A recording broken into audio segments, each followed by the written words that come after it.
तो दोस्तों, Radhe Radhe. Welcome back to my new blog. कैसे हैं आप लोग?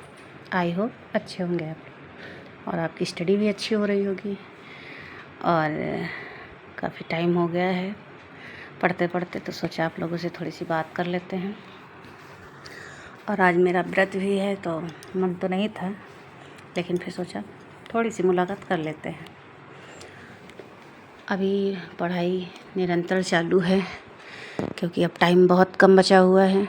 तो आप लोग किस तरह से पढ़ रहे हैं तो मुझे भी बताइएगा। हो सकता है आप लोग जिस तरीके से पढ़ रहे हैं वो ज़्यादा अच्छा हो तो मुझे अच्छा लगे। कमेंट करके ज़रूर बताइएगा। और मैं तो सुबह 11 बजे के बाद ही पढ़ती हूँ, और सुबह ज़्यादा जल्दी उठती नहीं हूँ। 5 बजे, 4:30, पौने 5 के करीब ही उठती हूँ। उसके साथ ही अपने बच्चे की तैयारी करती हूँ, लंच की, और नहाना धोना, वही झाड़ू पोछा डेली का सबका रहता, मेरा भी वही है। और उसके बाद ही मेरे जो काम सारे ख़त्म हो जाते हैं किचन के, उसके बाद ही सारे काम शुरू होते। पढ़ाई के तो मैं सारे काम ख़त्म करने के बाद ही पढ़ाई करने बैठती हूँ, ताकि बीच में डिस्टर्ब ना बने। इससे ये होता है ना कि एक दो घंटे जो भी मन लगा के पढ़ेंगे, दिमाग ऐसे डिस्टर्ब रहता है कि पढ़ाई कर रहे हैं कि बीच में दिमाग लगा है कि नहीं हमारा काम छूटा हुआ है। तो इससे अच्छा है कि अपना काम कंप्लीट करो, उसके बाद बैठो। और सुबह ना उठने का रीज़न ये है, नहीं पढ़ते हैं तो मेरे सिर में दिक्कत हो जाती, इसलिए सुबह नहीं उठते जल्दी। हमने एक दिन ट्राई किया था, उसकी वजह से मेरा पूरा दिन बर्बाद चला गया था। तो इसलिए हम सुबह उठते तो हैं लेकिन पढ़ते नहीं हैं, इसलिए मैं सुबह का व्लॉग भी नहीं बनाती हूँ। और वैसे भी सुबह इतनी जल्दी होती है कि मेरे पास टाइम नहीं होता बनाने का, कि आप लोगों को सुबह का व्लॉग बनाऊँ और दिखाऊँ कि नहीं मैं ये कर रही हूँ वो कर रही हूँ। ये सब चीज़ें नहीं होती हैं, लेकिन कोशिश यही रहती है कि जितना हो पाता मैं आपको उतना ही दिखाती हूँ। वैसे मेरी पढ़ाई की है तो मैं पढ़ाई से रिलेटेड ही बातें करती हूँ। और कल की वीडियो मैंने ये भी बताया था कि पेपर पीजीटी का काफ़ी टफ आया हुआ था। तो मेरा बताने का रीज़न ये था कि आगे हम लोग टीजीटी के लिए तैयार हो जाए। हमें किसी को डिमोटिवेट करने की मतलब ये नहीं था कि मैं किसी को डिमोटिवेट कर रही हूँ, ये मेरा उद्देश्य नहीं है।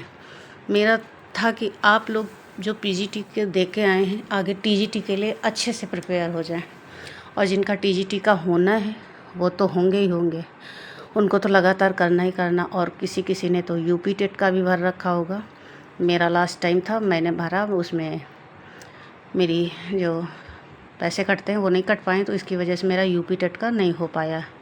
तो मैं यूपी टेट का तो नहीं दूंगी, लेकिन सी टेट के लिए सोच रही हूँ, वो डाल देती हूँ, क्योंकि सी टेट का नोटिफिकेशन आ चुका है, जो उसके फॉर्म फिल होने शुरू हो गए हैं, अगले महीने तक हैं। तो मैंने सोचा है सी टेट का कर लूँगी, क्योंकि अब यूपी टेट तो होने से रहा, उसमें जो आगे डेट भी बढ़ाई गई थी, तो उस टाइम में भी मेरा ओटीपी वगैरह आया, लेकिन उसमें पैसे जो है कट नहीं हो पाए, इसकी वजह से मेरा फॉर्म फिल नहीं हो पाया। तो इसका मुझे दुख तो है, लेकिन अब क्या ही कर सकते हैं। और आगे आने वाले जो टीजीटी और पीजीटी के पेपर होंगे उसमें शायद मैं ना बैठ पाऊँ, क्योंकि क्राइटेरिया हो सकता है उसमें कर दें एज का। और दूसरी बात यह है कि मेरा अगर यूपी टेट नहीं होगा तो उसमें पीजीटी और टीजीटी में शायद मांग रखा है क्वालिफाई होने के लिए, तो मेरा तो यूपी टेट होगा नहीं, तो उसमें नहीं हो पाएगा।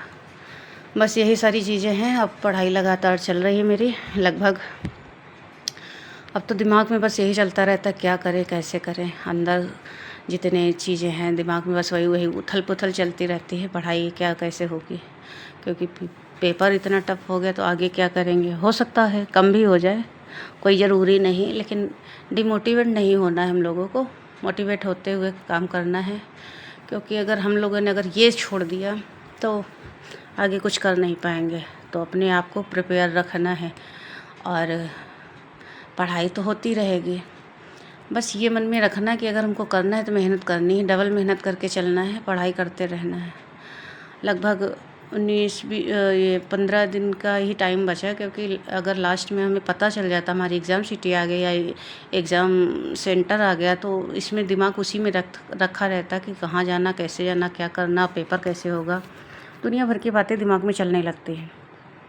इसलिए अब जो 15 दिन है इनको तो खींच के पढ़ाई करनी है। उसके बाद आगे क्या करना है आप लोग को पेपर लगा हुआ, मेरा तो नहीं, मुझे तो नहीं पता मुझे क्या करना है, लेकिन हाँ सीटेट का करना है ये मुझे पता है, क्योंकि सीटेट का कर लेंगे तो ज़्यादा बेहतर। कितना भी हो जाए, कुछ भी हो जाए, हमें हार नहीं माननी है बस। अपने लिए आज तक इतने दिन से लड़ते आए तो आगे भी लड़ना है। जब तक एग्ज़ाम नहीं हो जाता तब तक तो मेहनत करनी है, कैसे भी कर ले, वो लगातार करते रहना है। देखिए हमारे यहाँ एक छोटा सा बच्चा है डॉगी, वो भौंकता बहुत है, तो आप लोग इसको इग्नोर करिएगा। अगर आवाज़ आ रही तो मुझे आ रही तो इसलिए आप लोगों को बता दिया। तो ये मैं बता रही थी कि पढ़ाई करते रहना लगातार, और ज़्यादातर क्वेश्चन अंदर से पूछे गए इस बार, तो हो सकता है उसमें भी पूछ लें, तो अंदर से डीपली पढ़ना है। तथ्य पूछे जा रहे हैं, कहानी के अंदर के जो पूछे जा रहे हैं पात्र उनको बताना है, और यही सारी चीज़ें हैं। व्याकरण से भी क्वेश्चन आए हुए थे और विलोम वगैरह आए थे, ज़्यादा कुछ तो नहीं आए थे लेकिन विलोम वगैरह थे, तो इनको देख लेना है। संधि समास पूछे गए थे। संधि में तो 1 ही 2 क्वेश्चन थे, समास के भी क्वेश्चन आ रखे थे। तो इन चीज़ों को लगभग पढ़ना तो है ही है, उसमें पता नहीं कितने क्वेश्चन उसमें बन जाएं। कोई ज़रूरी नहीं कि इसमें अगर कम दिए तो उसमें ज़्यादा दे दें, कोई ज़रूरी नहीं है।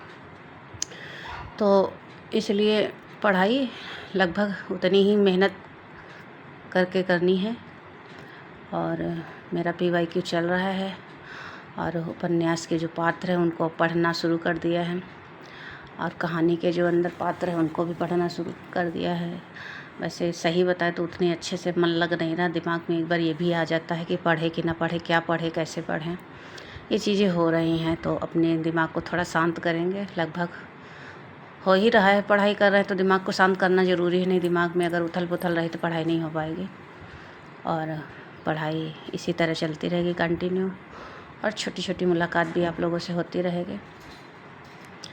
चलिए फिर मिलते हैं आप लोगों से अगले ब्लॉग में, कुछ नया दिखाते हैं। और हमारी उस दिन मदर्स डे पार्टी हुई थी लखनऊ में, हमारे फ्रेंड्स रहते हैं तो उन्हीं के साथ हम कैफ़े में गए थे, तो उसका एक छोटा सा मिनी ब्लॉग, मतलब यही शॉर्ट्स डालेंगे, तो आप लोग देखिएगा, बताइएगा कैसा लगा।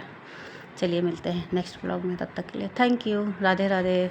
लाइक करिएगा, शेयर करिएगा, कमेंट ज़रूर करिएगा कि बताइएगा आप लोग कैसे करते हैं, तो वही स्ट्रेटजी हम भी अपनाएंगे तो शायद मुझे भी कुछ फ़ायदा हो जाए।